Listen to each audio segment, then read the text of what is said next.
والله يا جماعة احنا في الفترة الأخيرة الواحد تعب يمكن نفسيا من اللي بيحصل، يعني من اللي بيسمعه واللي قاعد بيشوفه واللي قاعد بيحصل على السوشيال ميديا اللي احنا يعني بنشوفه يمكن في الإعلام وفي كل حاجة قعدنا بنستغرب الحاجات اللي قاعدة بتحصل. هنقول كده ازيكم عاملين ايه؟ يا رب تكونوا بخير. هنتكلم طبعا عن الأمهات طبعا اللي حصل وإن هم اتخلصوا من أولادهم. فهنقول يا جماعة طبعا هما الأولاد مش ذنبهم حاجة، أو مش ذنبهم نتكلم كده مش ذنبهم أي حاجة إنكم تعملوا فيهم كده. اللي طبعا بيقول إن أنا مش لاقي أوكلهم، واللي تقول طبعا أنا عشان أبوهم مش يشوفهم. طبعا الحاجات دي طبعا غلط، وطبعا مش غلط بس ده حرام، بتخسري الدنيا والآخرة. يعني فياريت نتجه ربنا، وكل واحد وواحدة انفصلوا عن بعض يا ريت تطلعوا بأدب وباحترام. وكل لو انت مش هتقدري يعني تجودي بالأولاد وهتفضلي انك تتزوجي عن وتسيبي الأولاد، يبقى سيبي الأولاد لوالدهم وهو يربيهم. انت جيت ربنا طبعا وخدتي الأولاد، فيا ريت تتجي ربنا وتكملي طبعا اللي انت عملتيه، لأن طبعا في الوقت ده انت طبعا تاخدي أجر وثواب من الله سبحانه وتعالى ان انت بتربيهم. طبعا تعملي كل حاجه انت تعمليها لوجه الله سبحانه وتعالى. الرزق دي بتاع ربنا، سواء انتوا انفصلتوا او ما انفصلتوش، هو رزق يعني كل واحد او كل شخص ربنا خلقه سبحانه وتعالى بيبعت له الرزق بتاعه. عن طريق مين ده الله اعلم بيه، انت ما تعرفيش ايه اللي بكره هيحصل، لان دي طبعا الرزق بتاع ربنا. بدام البني ادم او الشخص لسه عايش لسه له رزقه في الدنيا، مش انت ولا والده اللي هترزقوه، لان الرزق بتاع ربنا. هو بيجعلنا بس بيجعل الناس سبب مش اكتر، مش اكتر من احنا اسباب بس، انما الرزق بتاع ربنا سبحانه وتعالى. فطبعا يمكن الحاجات ديت والله الواحد يمكن قعد يمكن تعب نفسيا من الحاجات ديت.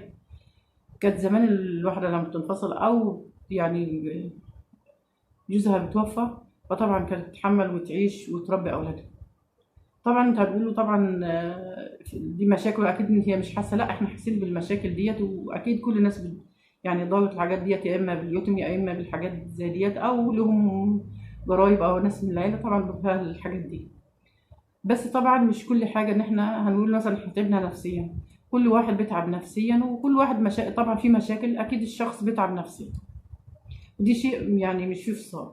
يعني بس ان احنا بنتكلم، احنا كل بس اللي بنتكلم فيه ان احنا عايزين بس انه يعني نفكر شويه، ان لو كل واحد او كل واحده يعني ان هي فكرت ولو يمكن حبه صغيرين، ان هي طبعا في وقت المشاكل حاولي انك تتوضي تصلي، تقرأي قرآن مثلا كل يوم ولو صفحة أو اتنين. طبعا هي مع الوقت انت ممكن لو انت كل يوم تابعتي مثلا صفحة أو اتنين هتلاقي نفسك اتعودتي انك تقرأي كل يوم، يمكن تخشي يمكن على نص جزء أو جزء بحاله حسب ما هتقدري، لأنك طبعا انت بتبقى حاجات حسب التعود. وده طبعا بيحصل لأن احنا طبعا بعدنا عن ديننا وعن ربنا وعن أخلاقنا وعن التربية اللي احنا اتربينا عليها وعن عادات الناس اللي يمكن بتاعت زمان. فيا ريت كل واحدة طبعا تعرف إن هي تتقي ربنا. طبعا كل واحدة احنا طبعا انتوا بتشوفوا على السوشيال ميديا طبعا الحاجات اللي هي بتحصل، أكيد الحاجات دي بتحصل كل الناس، احنا بنبص نلاقي مثلا حادثة حصلت، نلاقي بعدها على طول يمكن مسافة أسبوع أو اتنين، يمكن ما بتكملش شهر بتكون حادثة زيها حصلت واتنين وتلاتة. يمكن في حاجات كمان مش بتوصل للناس يعني تتكلم عنها. بس معنى كده ان طبعا ما هو برضه السوشيال ميديا انا عليه طبعا زي ما هو فيه الحاجه الوحشه فيه الحاجه الحلوه.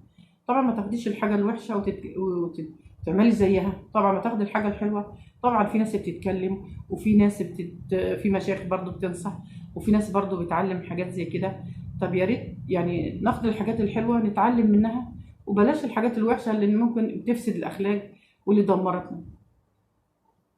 واكيد كل بيت فيه مشاكل وفيه هموم، مش تفكري ان انت بس اللي بتبقى عندك مشاكل، لا كل الناس والله. دي سبحان الله، ده هو ربنا قال وخلقنا الانسان في كبد، يعني احنا كل واحد لازم يشوف كده ويدور الحاجات ديت، كل واحد عنده مشكلته هي الصعبه. فطبعا الاولاد مش ذنبهم حاجه، انت خدت ابنك او بنتك خلاص، انت اتجيت ربنا، اكيد ربنا هيرزقهم، مش ابوهم اللي هيرزقهم، ده ابوهم سبب بس مش اكتر. فنتجي ربنا، وربنا سبحانه وتعالى اكيد بدل ما يقول للشخص بدل طول ما هو عايش رب له رزقه، طبعا ربنا هيبعته له. عن طريق مين؟ انت مش ليك دعوه. بس مش تستسهلوا كل واحده اي حاجه تروح مخلصها على اولادها، واللي يعمل كذا او كذا.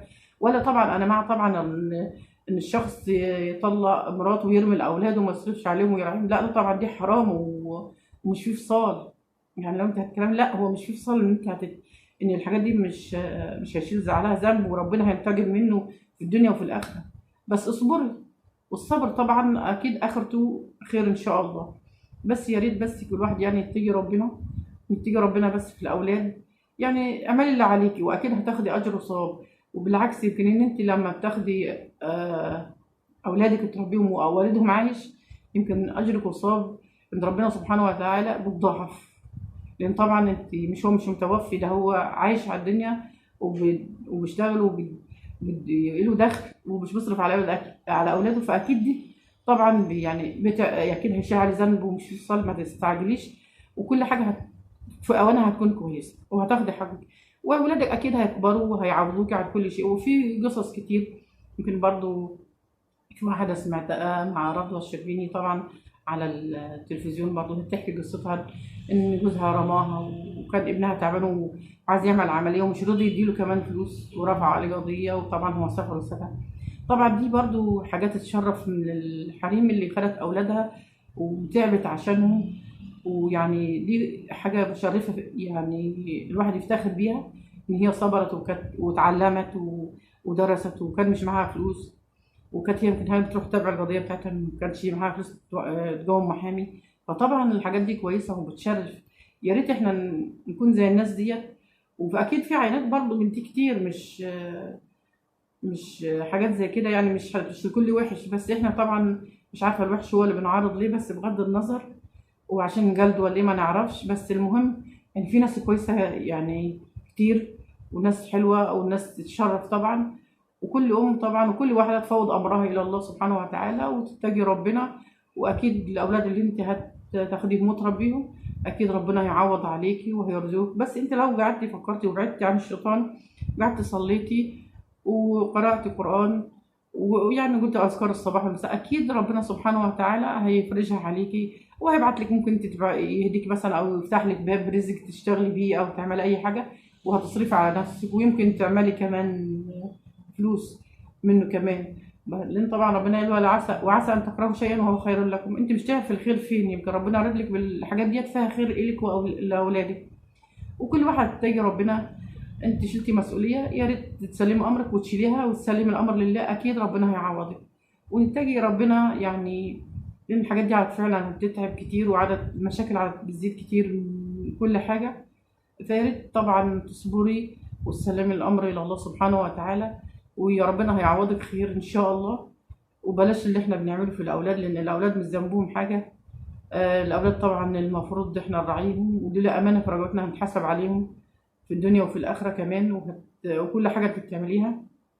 ولو انت فكرتي، شوفي انت لما انت فكرتي انك تتخلصي من الاولاد، شفتي مشاكل حصلت لك يعني يعني كتير كتير كتير، مش عارفه نقول قد كده ولا ايه. يعني حاجات حصلت لك، وانت لو فكرتي فيها تعرفي ان كانت يعني تقعدي تربي اولادك كان اسهل لك بكتير من اللي انت عملتيه، وخشيتي في دوام القضايا وحكم وفضيحه ويعني حاجات كتيره، سواء السمعه، كل حاجه ضاعت. احنا متاكدين ان انت مثلا في نيتك انك ده انت بتحبي الاولاد، لا طبعا دي مش حب، انت دي حب التملك او حاجات زي كده.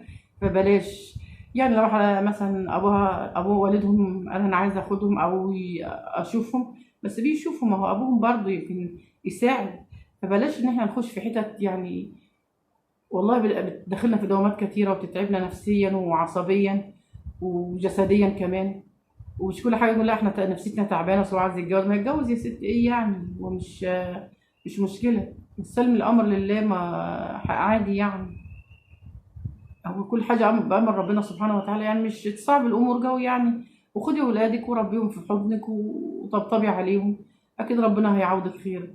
مش كل حاجه. يمكن ربنا يوعدك بعد كده بما واحد مثلا يكون ما بيخلفش، او واحد كبير ومراته توفت وهياخد يتجوزك وياخد معاك عيالك. انت مش هتعرفي الخير فين، اكيد الخير ربنا بيكون كاتبهولك. بس انت ما صبرتي، انت اي حاجه هي يعني اقرب حاجه انت رحتي لها هي انك تتخلصي من الاولاد بس. ما فكرتيش ولا صبرتي ان ربنا هيديكي حاجات تاني. فيا ريت نصبر ونتأنى ونتجه ربنا شويه في نفسنا كمان وفي الاولاد، في كل اللي حوالينا والله.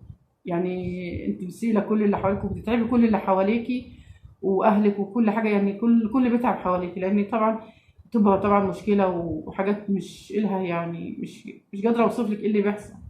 مش انت بس اللي لوحدك تكون تعبانه، كل اللي حواليك يكونوا تعبانين. وبعد كده انت بتفوقي تلاقي نفسك ندمت على اللي انت عملتيه في ابنك او بنتك اللي انت خسرتيهم. مش حد عارف، يمكن هو يكون كان الخير اللي يكون في الدنيا ليكي، اللي انت ربيتيه ويعوضك الخير بيه. انت مش تعرفي، فيا ريت بس يعني نتجه ربنا بس ونمشي بما يرضي الله، وكل واحده تصبر على ربنا اداهولها. واكيد اكيد اكيد ان شاء الله، ودي وعد من ربنا سبحانه وتعالى مش مني يعني، وعد من ربنا ان ربنا بعوض الصبر، هيعوضك وهيعوض الصابرين، وهيعوضك خير ان شاء الله في اللي انت اتجيت ربنا فيه وخدتيه ربيتي مثلا عيل او اتنين. وهو ابوهم رماهم، اكيد برضه ربنا هينتقم منه في الدنيا طبعا وفي الاخره، وهتشوفي. وياما قصص وحكايات حصلت، ويمكن يمكن الكل سمع عنها كمان، ويمكن في حاجات في كل مكان بتحصل قدام عينينا، ان ربنا بعوض وبيجازي الصابرين. فيا ريت نتقي ربنا، وهنقول طبعا مع السلامه، باي باي.